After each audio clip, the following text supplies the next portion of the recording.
Hi, I'm Sanjeev, and today I'm going to share my F1 visa interview experience. So, my visa interview was on 7th of March, which is just over a week before I'm shooting this video. My interview was scheduled at 9:30, but I reached the embassy by around 7:30 and got in line. As soon as I got in line, I could see everyone feeling so nervous from their face, and honestly, I was no different. It was a very long queue, and I thought I should talk with people around me. So I initiated a conversation with an elder sister who was behind me. And when I first saw her, she was like this. She was so nervous. And then, after talking for a while, she was smiling finally. And yeah, we talked with others as well and cracked some jokes. And at that point, I was not feeling nervous anymore. So after waiting for around 30 minutes at the queue, we were sent to a room where they allow you to drop all the things that you cannot take inside the main hall, like smartwatch, chocolates, pen, or anything at all. I had a hanky with me along with some cash, and I was allowed to take them. But I also had an inhaler and some step sills, which I dropped right there in a small basket. So after that, I was sent to the main hall directly without having to wait outside at the garden. And as soon as I entered that room, there was this desk where they were asking for the documents like your I-20, passport, and service fee confirmation, and I submitted mine. And also, I had two DS-160 confirmation pages, so I told them which university I'm actually going for, and yeah, that part was done. And there were so many counters, like I could see in the first one, they received the documents, and in the other one, they took biometrics. And in the further counters, I could see the interview was going on after a long queue. So after my documents verification and biometrics, I was finally sent to the interview queue. And actually, I used to read a lot of experiences of other people at Facebook and Telegram groups, and there they mentioned that they went to bathroom before the interview to collect some confidence and cheer themselves up. So yeah, I did the same. I entered the bathroom, which is very close to the interview counter, and firstly I took some deep breaths. And yeah, the bathroom was clean enough, so not the worst place to take deep breaths. Then I looked myself at the mirror and told myself that even if I get rejected today, I'm going to deliver my best so that I'll have nothing to regret about later. And I kept telling myself that it is just a conversation and I will make it my best. And after all of that, I was not shaking anymore, and I found the confidence that I was looking for. And yeah, a very weird place for finding the confidence, but yeah, that worked. And then I stressed out, took some more deep breaths, and said to myself, "You got this."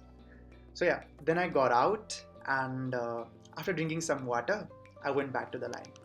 While I was at the line, I was constantly trying to make eye contact with the visa officers to show that I'm confident since the beginning, and I actually made eye contact with one of them.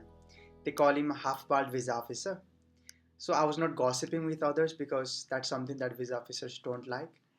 And actually, there were four visa officers that day: Indian, young, half-bald, and lady visa officer. And while I was at the line, I could clearly see and hear others were giving their interview.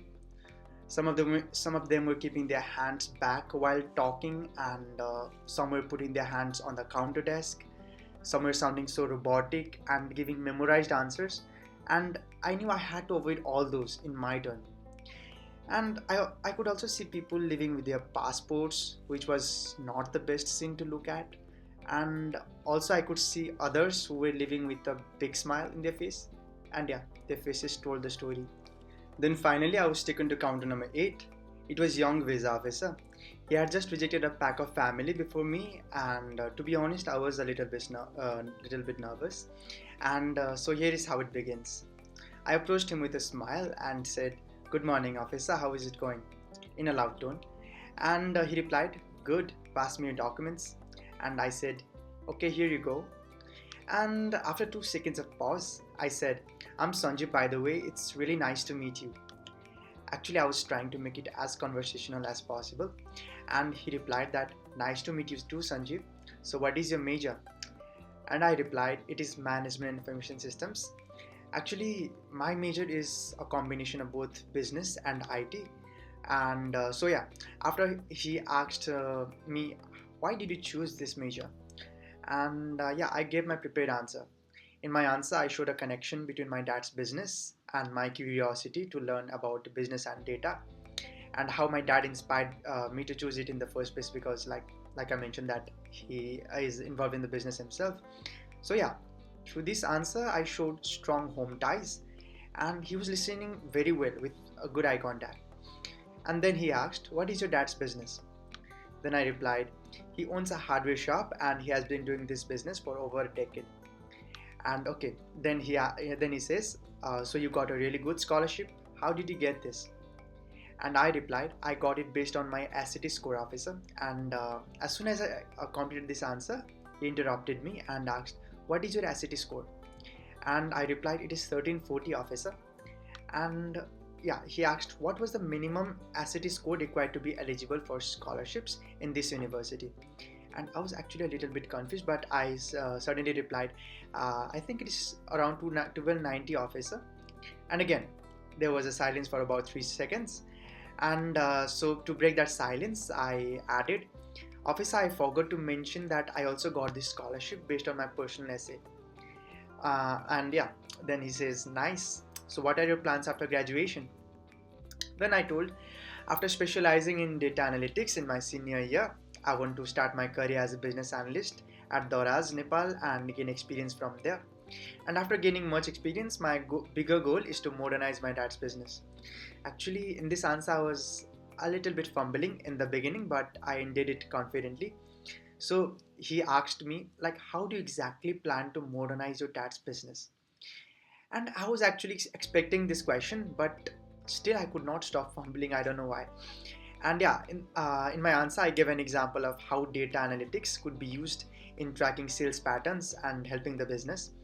And then he asks, "What did you do in your gap year?" Then again, I had my answer prepared for this. So here I showed everything that I did in my gap year that was related to my major, and which I had also mentioned in my DS 160, so that a visa officer could trust me that I'm a genuine student. And actually, I mentioned doing IELTS and SAT, and then I mentioned that I researched in Nepal stock market, which complements my major. And then I added that I gained business exposure observing from my dad's business, like how he deals with customers and takes decisions, which is exactly what I'll be learning further in my course curriculum. I delivered my answer like this, and you might have noticed that throughout my answer, I'm mentioning my dad's business and like things that are related to my major, and things that I did in my gap year as well. So all of these dots were connected together, and they made a kind of a story which visa officers kind of find interesting.